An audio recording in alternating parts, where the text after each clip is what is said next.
As he pulled up to the house, Ronald realised that some of the curtains were closed and there didn't seem to be any activity in the house. He knocked on the door and waited, but there was no answer. He called the police and asked for their help, but in the meantime decided that he would climb through an open window and try to see if the family were inside. He managed to squeeze his way through the window and into the downstairs floor of the property. As he made his way through the house, he could hear the hum of the fridge and the patter of his footsteps echo through the large downstairs hallway. But there was no familiar sound of the children playing or the bark of the dog. He made his way upstairs, slowly opened the door to one of the bedrooms, and what he found was chilling. This is Red Rum, a podcast focusing on the true victims of crime. Kelly, Ava, and Lexi. Kelly Fitzgibbons was born in 1980 and shared every moment of her childhood with her twin sister, Emma. The two were incredibly close, and their family unit was one of kindness and encouragement. Kelly and Emma grew up in the 80s, so when the two of them would arrive home from a tiring day of primary school, they'd spend the next hour or two dancing to their favourite songs by Culture Club, who are known for the hit song Karma Chameleon and Do You Really Want to Hurt Me? They'd share a trifle pot after school before heading down to spend the rest of the evening with their Auntie Linda and their loving mum and dad, who were extremely close to them. Kelly's childhood memories were happy ones, filled with moments like this that she shared with her sister and family. Their mum made them wear matching grey turtleneck dresses with knee-high socks and matching fringes with shoulder-length brown hair. Kelly's favourite photo from her childhood is one of the three of them standing on the stairs looking down, all wearing dresses showing off their knees with great big grins on their faces. By the time Kelly was 16, she left school and eventually qualified and earned a job as a legal secretary, working her way up firstly through a solicitor's firm and then landing a job at Blake Morgan Law Firm. She was a hard worker, ambitious, and incredibly popular amongst the team due to her outgoing, kind, and funny personality. She was known and recognised for her infectious laugh and innate positivity. She enjoyed spending the evenings with her friends and sister, and by the time Kelly was 25, she spent most weekends keeping up with her school friends, Hannah, Chrissy, Sarah, and sister Emma. Unfortunately, Kelly, Emma, and their dad Barry, who was known by his friends as Baz, lost their beloved wife and mum after a fierce battle with blood cancer. The family were devastated to lose their hero, and the next few years were incredibly hard for the three of them. The close-knit family stuck together and became even closer with their Aunt Linda, who became like a second mum to them. They vowed to spend the rest of their lives living for their mum and to make her proud. It was around this time, in late 2006, that Kelly met Robert Needham. Robert was born in November of 1977 to Maureen and Rex, and by all accounts had a happy childhood. The family were close, and for the early parts of Robert's life, they ran a village shop where they became a staple of the community. Robert got to know most people in the village and was a well-liked, popular young man. The family later on moved on to running a care home out of their house, caring for the elderly and those who were more vulnerable and needed the extra help. Robert worked hard through school and decided quite early on to learn the building trade, so that he could eventually have his very own building business. Living in the small, close-knit village of Woodmancote, Robert and Kelly soon crossed paths and hit it off right away. They spent the next few years in each other's pockets, eventually moving in together and getting a Staffordshire Bull Terrier called Billy. During this time, Kelly and Emma's dad, Baz, had met a woman called Pamela, who he fell in love with. The girls took the opportunity to get to know Pamela and quickly became firm friends with her and their new stepsister, Cheryl. They spent countless holidays together lying in the sun with pictures of alcoholic cocktails, having some desperately needed quality family time. Family was incredibly important to Kelly and Emma, and they knew that the next step for them both was to become mothers and loving aunties to each other's children.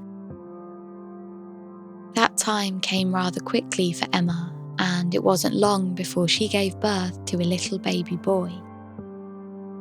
Kelly proudly took on the role of auntie. She was serious about being a guardian figure, but also enjoyed the silly, fun side of being the one who could be there as a friend rather than a mum. That being said, Kelly was still desperate to become a mum herself, and in 2015, she and Robert discovered they were due to have a baby girl in the August of the same year. A warm summer's evening on the 25th of August saw Kelly give birth to a healthy baby girl who she and Robert decided to call Ava. Kelly took to motherhood like a duck to water and enjoyed nothing more than spending time as a family with Ava and Robert. During the first 6 months of motherhood, Kelly discovered a joy for taking Ava out in the pram for long walks. She would enjoy hours of walking round the mill pond at West Ashling, an area just 7 minutes' drive from where she lived. She and Emma grew up there and it was their local haunt. It's an idyllic pond area surrounded by large leafy trees and bright green grass, perfect for the early summer evenings spent with Ava and Robert. A little over a year later, Kelly became pregnant with her second child. The cheeky, happy, funny Lexi, with her white blonde hair and big blue eyes, was born, and Ava was thrilled to have a little sister to play with and look after. The first 2 years of Lexi's life were absolute bliss, learning life with her big sister, and the both of them spending their days discovering the world and playing with their doting mum. Kelly had always wanted to be a mum and was constantly in awe of how fortunate she was to have 2 healthy, happy little girls. Kelly loved spoiling the little ones and in summer 2018 treated them to go and see the stage show of Teletubbies live. In October that same year, she, Robert and the girls went on a trip to Mallorca with the extended family. Kelly couldn't have been happier, but soon after, some of the happiest times of her and her family's life would slowly begin to crumble. Kelly was still working as a legal secretary, and juggling work, motherhood and looking after the house was tiring. Robert's work life was also not going according to plan, and the life he had pictured since becoming a father and starting his building business were proving more difficult than he had anticipated. During this time, he also lost his father Rex to Alzheimer's, and worried about his mother Maureen's well-being and ability to look after herself, he decided it would be best to move the family into her house to help look after her. The residence was a large, beautifully furnished house on Duffield Lane, not too far from the family's previous house, so the move wasn't too difficult. Once they arrived and settled in, Robert's business had started to come into some serious financial difficulties and wasn't achieving the success he thought it would be. Soon after, the company was dissolved and Robert began taking freelance work wherever he could get it. The family were beginning to struggle financially, but Robert was sure that he could make enough money to keep them afloat if he was just able to get a bit of work. This led to the decision to buy a second home in nearby Waterlooville in Hampshire. He had decided to renovate the property with the hope he would earn back twice as much as he'd be investing in it. However, the project proved to be more difficult than Robert first thought, and this led the family into further financial difficulty, and they decided that the move to Maureen's house may have to become more permanent than first anticipated. Robert's mother Maureen adored her grandchildren and welcomed them with open arms to come and live permanently with her at the property. Following the permanent move, Robert wasn't able to gain a huge amount of freelance work, and by early 2020, he wasn't making any money from his building work, so decided to begin to build an extension onto his mother's house. He planned to incorporate a sort of granny annex to the house so that they could essentially be split into two to cater to the family's needs and become a more stable home for all of them. Not long after the extension work had started, in February 2020, the coronavirus pandemic changed life as we knew it. The world felt the effects of the virus through a huge 8.5 million confirmed cases and deaths totaling 450,000 worldwide by June 2020. Each day that passed by forced another country into some form of daily shift or isolation, which aimed to stop the deadly virus from spreading. And it wasn't long before Prime Minister Boris Johnson advised that all vulnerable people should self-isolate for 12 weeks. This included a number of different types of people, including those with health conditions, those who were pregnant, and the elderly. With 2 youngsters in the house and the uncertainty of the next few months, Robert's mother Maureen decided that it would probably be best for her to head to her elderly relative's house so that they could isolate together. As Maureen left the house that Saturday morning, she hugged her grandchildren and waved them goodbye, promising to call them and that she would see them soon enough. By late March 2020, Boris Johnson announced that a strict lockdown would be in place in the UK and that people could only leave their house for 4 main reasons: basic shopping, medical needs, essential travel to or from work, and for one form of exercise. During these early days of lockdown, many people, including Robert and Kelly, were worried about how the pandemic would affect their money, as well as their health. That being said, the family tried their hardest to continue on with life as normally as possible, and Robert realised he'd be able to spend more time on the extension. The daily exercise became the only reason that Kelly, Robert, Ava and Lexi would leave the house over the following week, and Kelly began to encourage the girls to see the exercise as their daily outing. As the weather began to warm up, she told the girls that it would be their practice for when summer came around and things were back to normal. The 27th of March 2020 was a Friday. Kelly had decided to take Ava, Lexi and the dog Billy out on a walk through the countryside near their house. Robert decided that he would take a break from his building work to join the family on their daily lockdown walk. It was a sunny afternoon, and Kelly had dressed the girls in leggings, cardigans and sandals. She gave each of them a pair of sunglasses and a mini bucket so that they could collect some flowers on the walk and bring them home. Robert put the lead on Billy and they made their way out, down the private country lane and towards the countryside fields surrounding their home. Early the next morning, Kelly's auntie Linda texted Kelly to ask what she was doing for the weekend.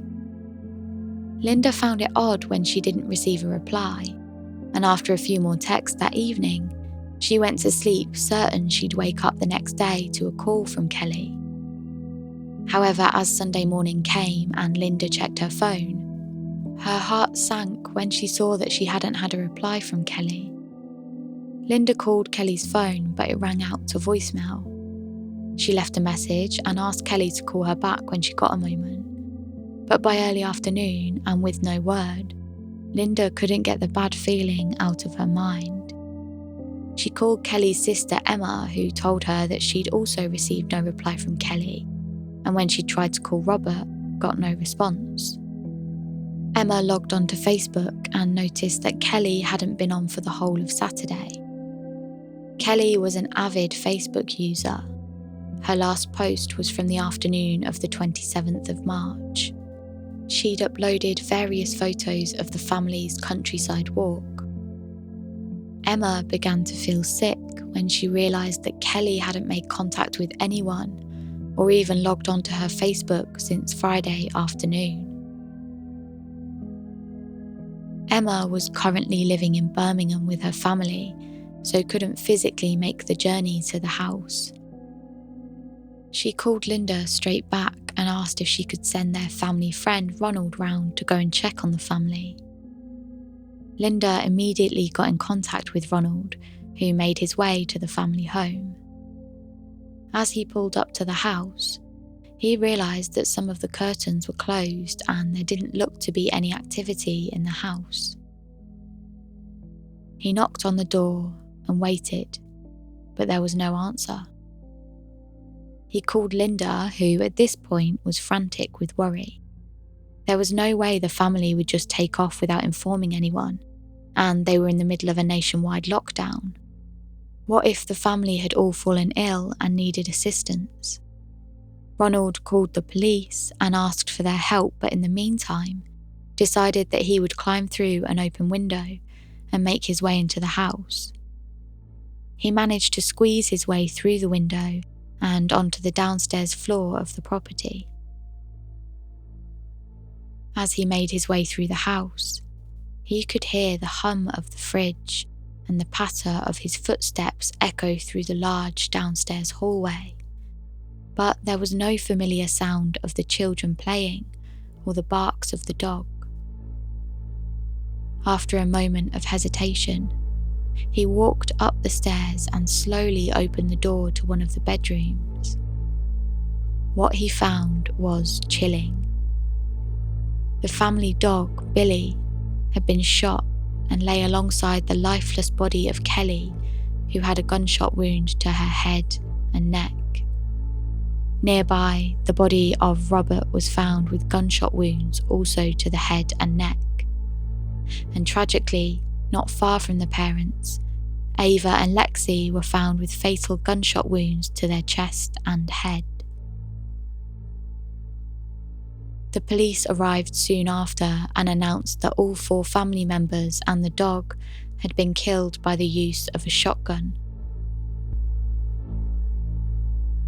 It wasn't immediately clear who had killed the family, and the police initially labelled the investigation as a murder inquest. However, it was soon revealed that Robert had taken the shotgun and killed his wife, 2 children, and dog before turning the gun on himself. The close-knit community was in complete shock at the sudden and brutal murders. A neighbour called Douglas, who had known Maureen, Rex and Robert for over 40 years, said that he wasn't ever aware of any kind of problems and that there was never any evidence of discord. The shocking and completely baffling aspect of this horrific murder is that it truly appears that no one saw it coming. There was no evidence or even accusation that we know of to do with any kind of domestic violence or previously aggressive behaviour.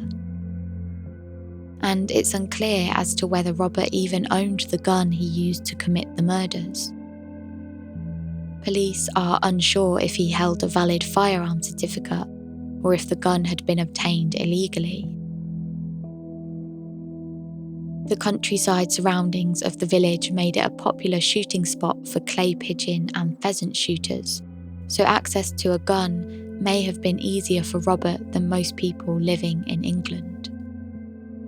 That being said, none of Robert's family or friends knew of him ever going shooting.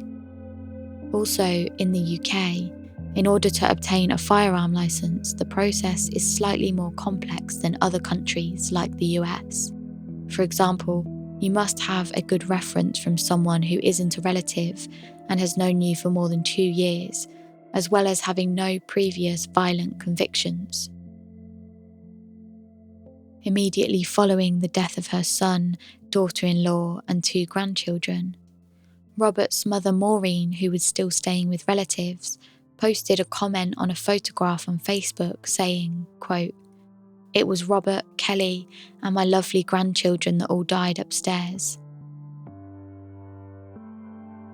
While scrolling through Kelly's Facebook timeline and photos, what struck me the most was just how loved she was. Her photos are mostly memories of Ava and Lexi, and the comments on each photo are an array of warmth and adoration for the girls. There are comments on how quickly they're growing, how happy they look, and, hauntingly, the odd photo of Robert holding them both, appearing seemingly caring and just like any other loving individual you might picture when you think of a father with his 2 young daughters. It's difficult for me to comment on Robert because we don't know his motivations, if he had any underlying mental illnesses, or if there was abuse in the home. However, one thing's for sure. The deaths of this loving mother and her 2 children was tragic and not necessary, and they were committed by someone who they trusted and loved. Kelly's twin, Emma, set up a crowdfunding page to raise £800 for a bench in memory of Kelly, Ava, and Lexi.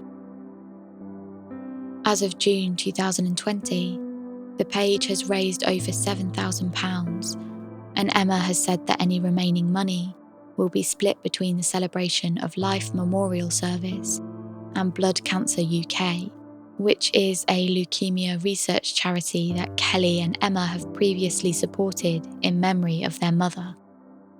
Emma also said, quote, "I'm still struggling with any words, except to say Kel was so special, and the hole she has left will never ever be filled. I know this is the same for many, many people." That sentiment is reflected throughout the comments attached to the donations on the page. They are heartbreaking and full of memories and warmth for 3 people who were obviously very much loved and cared for. A huge amount of the comments mention Kelly's infectious laugh, and a number of them talk about Kelly being able to rest peacefully with her angel daughters and her lovely mum. Emma and Kelly's cousin Glenn commented, "To my beautiful cousin Emma, I am so shocked and saddened by this horrendous act. Kelly, like you, always had such a lovely nature, a big smile, and like your mum, that infectious laugh."